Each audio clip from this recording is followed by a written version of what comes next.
So what are the next steps?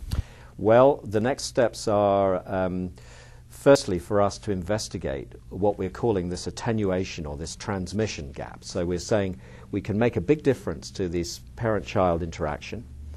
That in itself may be very important. So it may help parents' morale. It may help the relationship in a general sense with the child, which may have a lot of downstream benefits. So one of the things we want to do next is to study that, to look at how these children have developed over time, over the next few years, to see whether indeed improving that relationship has, as you'd expect intuitively, because regular children, their relationship with their parent is a very important aspect of their life, and it has, we know from other research, has a lot of good benefit downstream in terms of adjustment, mental health, happiness, etc. So my hope, my expectation really is that we'll show downstream effects of a similar kind with the autistic children. So we're looking at that, and then we'll want to look very carefully at what we are calling this transmission gap, this difficulty in generalizing, which is really common to all autism treatments. This isn't just there isn't a single other autism treatment yet that's reported in a good study that's shown this kind of general transmission of generalized effect. We showed it in our pilot study. So in our pilot study, the kids did improve outside the dyad, and that's what gave us a lot of hope for this study. So we were disappointed that we couldn't show it in the big study.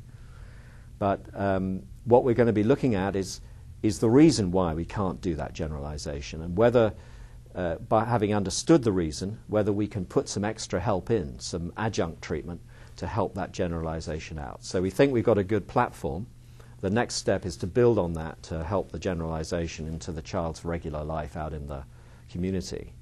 And that's a real challenge. We know that children with autism have a difficulty to generalize learning for across contexts. And so any treatment we do in any context, we've got to try and help the child generalize it out. And that's our challenge for our next phase of work when we follow these children up. One issue we often see with treatment studies is they are very much dependent on the skills of the researchers who are administering the treatment. And in a large study like this, you must have had many different adults who were giving the treatment. Yeah. Did that come into play at all? Could that be one of the reasons why you didn't see the effect that you expected? No. In short answer to that's no. It's true that one of the features of this kind of treatment trial is that we train up the therapists really well. And we specifically, there were 6 therapists who delivered the therapy in this trial. We particularly chose therapists who weren't the most experienced. We didn't want the most experienced people. We didn't want people fresh out of training school either. We wanted people who had a little bit of experience, but not too much. Yeah, we trained them up well, and they did a great job in training the parents up. I think the good thing, as I said previously, is that a lot of people have felt that parent training programs like this only work with certain kinds of parents, you know, more committed or more middle class or more socially favored or whatever.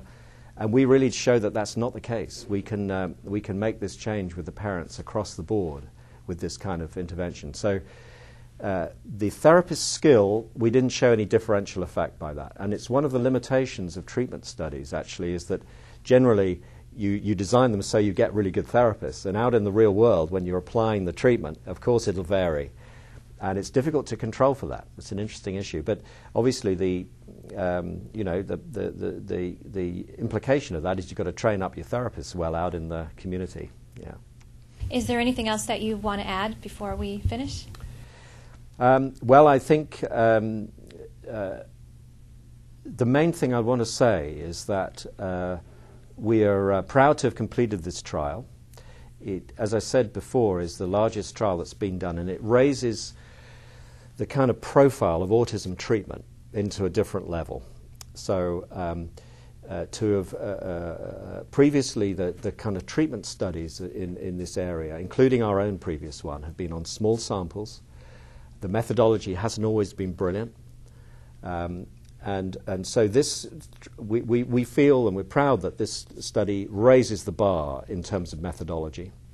And the fact that it's being published in The Lancet, which is one of the most prestigious medical journals in the world, is testimony to that. And we feel good about that because it raises the profile of autism treatment internationally. And it says, yeah, we can do trials of complex problems of this kind to that degree of rigor. And what I would like to see is that other people, our colleagues internationally, follow this kind of lead. And we know that funding bodies are increasingly providing large funds now for treatment studies, which means that colleagues can do treatment studies like this. And so what we know from other areas of medicine is that if you're really going to make progress, it's slow, small steps.